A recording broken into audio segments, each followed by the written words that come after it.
तो नमस्कार दोस्तों, मैं अभिमन्यु सिंह इस ईआर जोन से। और बच्चों का कुछ कमेंट आ रहा था, कुछ पर्सनली मैसेज भी कर रहे थे सर कि एक आरटीआई आया है, प्लीज़ उस पर एक डिटेल में वीडियो बना दीजिए। तो उस पर हम डिटेल में बात करेंगे। तो उस आरटीआई के रिप्लाई में ये है कि किस डेट तक बच्चे जो हैं एलिजिबल होंगे जो 2024 वाले वैकेंसी के लिए है। ये सीसीए के लिए इन्फॉर्मेशन है। प्लस में रिजल्ट के लिए भी बात करेंगे कि हाँ, रिजल्ट कब तक आ सकता है, एक्चुअल डेट क्या हो सकती है। प्लस में कटअप के बारे में भी एक छोटा सा मैं डिस्कशन कर दूंगा कि जो डर का माहौल है, ताकि इन सब चीज़ों से मतलब कैंडिडेट जो है मतलब कि बाहर निकल सकें। और मैं फिर से आग्रह करता हूँ कि अब कटअप में वैसा कुछ रहा नहीं है और बहुत कुछ ऐसा बेनिफिट है जो इस बार सीसीए को मिलने जा रहा है। तो डर का माहौल ना बनाइए, जागरूक रहिए। और चलते हैं उस आरटीआई पे, जो कि रेलवे की तरफ से ही वो आरटीआई का जवाब आया है, जिससे ये प्रूफ हो जाता है कि हाँ, डेट क्या है। ठीक है, चलते हैं उस आरटीआई पे। तो आ गए हैं हम अपने स्क्रीन पे और देखते हैं कि देखिए, ये मेरा बनाया हुआ एक ग्रुप है जिसमें मैंने अपने सीसीए कैंडिडेट को रखा है और ये 1000 से ऊपर कैंडिडेट हो चुके हैं। तो देखते हैं ये आरटीआई का रिप्लाई जो आया हुआ है, जो कि आप डेट देख सकते हैं, 19/3/2026 को आया है। इसमें ये बता रहा है कि एक second, a CCA candidate completing their apprenticeship contract after 1 तारीख 3 महीना 2025 will not be eligible as a CCA for the vacancy 08/2024। ठीक है, इसके लिए हम ये मान सकते हैं कि हाँ, जिसका भी मान के चलो, इसमें जो डेट था, इसमें जो लास्ट डेट था पहले स्टार्टिंग का फॉर्म का, वो 22 फरवरी था। ठीक है, ये था जो कि बढ़ के ये 1 मार्च हो गया। ठीक है, 1 मार्च हो गया। तो अब इसमें ये आरटीआई साफ साफ बता रहा है कि अगर जो कैंडिडेट 1 मार्च से जो इसके बाद का होगा, चाहे वो 2 मार्च का भी हो या 3 मार्च का भी हो, वो एलिजिबल नहीं है। ठीक है, तो बहुत सारे कैंडिडेट थे कि हाँ सर, इसमें कुछ कैंडिडेट थे कि हाँ सर, ये 22 फरवरी जब इसका लास्ट डेट था, तो क्या उस डेट तक ही माना जाएगा। वो चलना तो उसको, इस रेलवे को उसी पे था, पर इसने क्या है कि एक छूट दी है कि उसने अपना जो लास्ट डेट फिर से बढ़ाया है, उस डेट तक का टाइम दिया हुआ है। उस डेट का टाइम देते हुए 1 तारीख तक जिसका भी अप्रेंटिसशिप अगर कंप्लीट हो चुकी होगी, तो वो इस 2024 वाले वैकेंसी के लिए मान्य है। तो ये आरटीआई का जवाब यही देता है।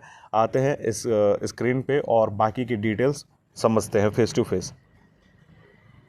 तो जैसा कि आप लोगों ने आरटीआई देखा, आरटीआई देख लिया, अब इस पे हम जो है ये बताएंगे कि इस पे यही डिस्कशन हो सकता है कि हाँ देखो, जो आप लोग का रेलवे का रिज़ल्ट जो आप लोग का है, वो कब तक आ सकता है। तो जैसे आप लोग का लास्ट डेट जो था, लास्ट डेट वो आपका 10 फरवरी 2026 आपका ये लास्ट डेट था। अब इसके अकॉर्डिंग अगर देखें तो कुछ इन्फॉर्मेशन मिला है रिज़ल्ट के लिए, तो इसलिए मैं आप लोग को बताने की कोशिश कर रहा हूँ कि मार्च भूल जाइए। क्यों? क्योंकि मैं जहाँ तक कुछ सोच रहा था, एनालाइज कर रहा था कि बहुत जल्दी प्रोसेस हो, इसका बहुत जल्दी प्रोसेस होने वाला है शायद। पर शायद ये मार्च एंड नहीं, शायद अप्रैल के फर्स्ट या सेकंड वीक तक ये पूरा पूरा चांसेस है। मान के चलो, मोटा मोटी अगर हम पूरी तरह से कंफर्म अगर मान के चलें, तो अप्रैल के मिड तक ये पूरा पूरा चांस है कि हाँ, आप लोग का रिज़ल्ट आ जाएगा। ठीक है, थोड़ी सी देरी हो रही है। क्यों? क्योंकि कैंडिडेट का लिस्ट भी है, बाकी वैकेंसियों से ज़्यादा लिस्ट है। तो आप लोगों का अप्रैल मिड तक आप लोगों का जो है इसके रिगार्डिंग इन्फॉर्मेशन आपका आ जाएगा कि रिज़ल्ट आ गया है। अब इसमें जो है सीसीए का तो सिर्फ और सिर्फ स्कोर कार्ड रहता है, आपको उस वक्त ध्यान नहीं देना है। दूसरी बात ये, अगर हम ध्यान रखें कि देखो, अब मैं पहले भी बता रहा था और अभी भी बता रहा हूँ कि देखो, नॉन सीसीए जो कैंडिडेट है, बहुत बच्चों का मेरे पास डाटा है कि जो बेचारे वो नॉन सीसीए हैं। तो अब उनके लिए यही है कि हाँ, अगर वो 2025 वाली वैकेंसी में भी अगर किए होंगे, तो उनके लिए तो बहुत घाटा है। प्लस में 2024 वाली वैकेंसी के लिए भी उनके लिए घाटा है। क्यों? क्योंकि वहाँ पे मंत्रालय आपको मतलब कि क्या है कि आप पे दंडीय उपर्युक्त उसमें मतलब कि जो भी है कार्रवाई कर सकता है।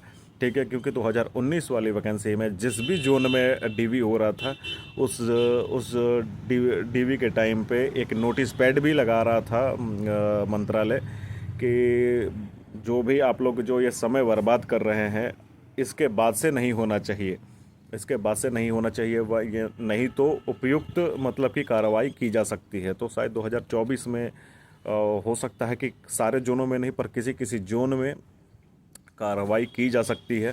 तो मैंने रिक्वेस्ट भी किया था उन सीसीओ से कि हाँ 2025 वाला जो वैकेंसी आया है उसमें नन सीसीए आप सीसीए कोटा को यस करके आप नहीं अप्लाई कीजिए, आपके लिए ही नुकसान है। क्यों? क्योंकि बहुत सारे आप नन सीसीए में से ही मेरे पास ऐसा ऐसा डाटा आया जिन्होंने पर्सनली मुझे मैसेज किया, अपना स्कोर कार्ड शेयर किया, काफ़ी बेहतर मार्क्स आ रहे थे उनके, 80 के प्लस थे उनके मार्क्स। तो आप लोग तो सिर्फ और सिर्फ जर्नल से ही आप लोग आ भी जाते, खामखा आप लोगों ने अपना आवेदन रद्द करवाया है और प्लस में एक रिस्क भी लिया है कि अगर आप डीवी में जाते हैं तो। दूसरा पॉइंट ये है कि हाँ देखो आप लोग का ट्रिपल बेनिफिट मिल रहा है इस बार। ट्रिपल बेनिफिट ये है कि हाँ आप सीसीए कैंडिडेट जो है, जो कैटेगरी वाला जो कैंडिडेट है जिसमें मतलब कि वो ओबीसी हो गया, एससी हो गया, एसटी हो गया, ईडब्ल्यूएस हो गया, ये लोग पहला इन लोगों को बेनिफिट ये मिल रहा है कि वो ओपन का यूआर का सीट लेंगे। बिल्कुल वो ओपन का यूआर का सीट ले सकते हैं उनका कट ऑफ क्लियर करने के बाद। प्लस में दूसरा बेनिफिट ये है कि अगर उससे कम नंबर आते हैं और अगर वो अपना ओपन का कैटेगरी का कट ऑफ पार करते हैं तो अपना ओपन का कैटेगरी का सीट लेंगे। तीसरा बेनिफिट ये है कि अगर उन दोनों का कट ऑफ भी अगर क्लियर नहीं करते हैं तो फिर वो अपने 20% आरक्षण में वो आ जाएंगे, 20% आरक्षण में वो आ जाएंगे। ये तीन तीन बेनिफिट मिल रहा है। मगर सीसीए में यूआर जो कैटेगरी है उसको वो 2 बेनिफिट मिल रहा है। वो अपना ओपन का यूआर का सीट लेगा या वो अपना हॉरिजॉन्टल 20% का कोटा लेगा। जबकि कैटेगरी वाइज अगर हम देखें तो कैटेगरी वाइज जो भी कैंडिडेट है उनको 3 बेनिफिट मिल रहा है। तो ये एक क्लियरली इन्फॉर्मेशन है। तो आप लोग इतना ही समझिए। इसमें बात क्या है कि कैटेगरी वाले जो कैंडिडेट हैं वो उनके पास 2 मौका और है, जो ऊपर का जो कि वो यूआर का भी कट ऑफ क्लियर करके उसमें जा सकते हैं, प्लस में अपने कैटेगरी का भी ओपन का सीट क्लियर करके जा सकते हैं। तो बच जाते हैं मिड वाले, मतलब कि लो एवरेज वाले। तो उन लोगों का सीट अच्छा है कि मिल जाएगा, बिल्कुल मिल जाएगा। तो आप लोग उतना मतलब कि डिप्रेस ना हो और उतना कट ऑफ के चक्कर में ना पड़िए। उम्मीद ये है यही है कि आप लोग समझ पाए होंगे। और आरटीआई के रिप्लाई से ये बात समझ लीजिए कि हाँ लास्ट डेट जो है वो 1/3/2025 ये लास्ट डेट था। हाँ ये रेलवे पहले क्या था कि इस चीज़ को मानता था कि हाँ हमने जो पहला जो डेट निकाला वही लास्ट डेट है। पर हाँ रेलवे ने इस बार जो है आरटीआई से ये चीज़ बहुत कैंडिडेटों को राहत दी होगी, जिसका 1 तारीख से मतलब 1 मार्च से पहले अगर एक आध दिन पहले भी उसका कंप्लीट हो गया तो वो भी एलिजिबल है सीसीए कैंडिडेट। तो बहुत से छात्रों को राहत भी हुआ होगा। और प्लस में मेरे इस सीसीए के बनाए हुए ग्रुप में भी एक स्टूडेंट थे जो कि मार्च से 1-2 दिन पहले मतलब कि कंप्लीटेड थे। वो ये टेंशन में थे कि हाँ मेरा हो पाएगा कि नहीं होगा, तो उनके लिए भी राहत और प्लस में और सारे सीसीए के लिए भी राहत। तो कहना ये चाहूँगा कि स्टाफ होने के नाते आप लोगों से यही है कि आप लोग एक जगह पे रहिए, एक यूनिटी में रहिए। ग्रुप का मैं लिंक मैं आपको डाल दूंगा, ग्रुप में ऐड हो जाइए। और फालतू के जगहों पे कि हाँ मतलब ग्रुप बन गया है उसमें आप लोग गालियों का कंपटीशन कर रहे हैं, अभी वजूद आप लोगों का बना नहीं है, आप लोगों का अहमियत कोई कुछ बना नहीं है। तो अहमियत जब तक नहीं बनती है आप लोग आसमान में ना उड़िए, बेहतर है। और साफ़ सुथरा जैसा कपड़ा होता है उसी तरह से अपना विचार बनाइए साफ़ सुथरा, और ग्रुप में ज्वाइन कीजिए। हर तरह की डिस्कशन होती है। और मैं अपने ग्रुप में 1 से 2 दिन के बीच में मैं पर नाइट को मैं एक वॉइस कॉल 1 घंटे का मैं रख लेता हूं, जिसमें बच्चे डिस्कशन करते हैं। कोई भी क्वायरीज होती है तो मैं उनको सॉल्व करने की कोशिश करता हूं। तो आप लोग आइए, ग्रुप में मोस्ट वेलकम है। पर सबसे बड़ा चीज़ यही है कि डिसिप्लिन मायने रखता है। डिसिप्लिन अगर नहीं रखिएगा तो मैं उस ग्रुप में उस वैसे बच्चे को नहीं रखता हूँ। वो सब ग्रुप भूल जाइए कि हाँ उस सब ग्रुपों में हम कुछ भी ऊट पटांगी चीज़ें करते हैं, कोई मतलब नहीं है, कोई केयर टेकर नहीं है, ऐसा कुछ ऐसा नहीं है।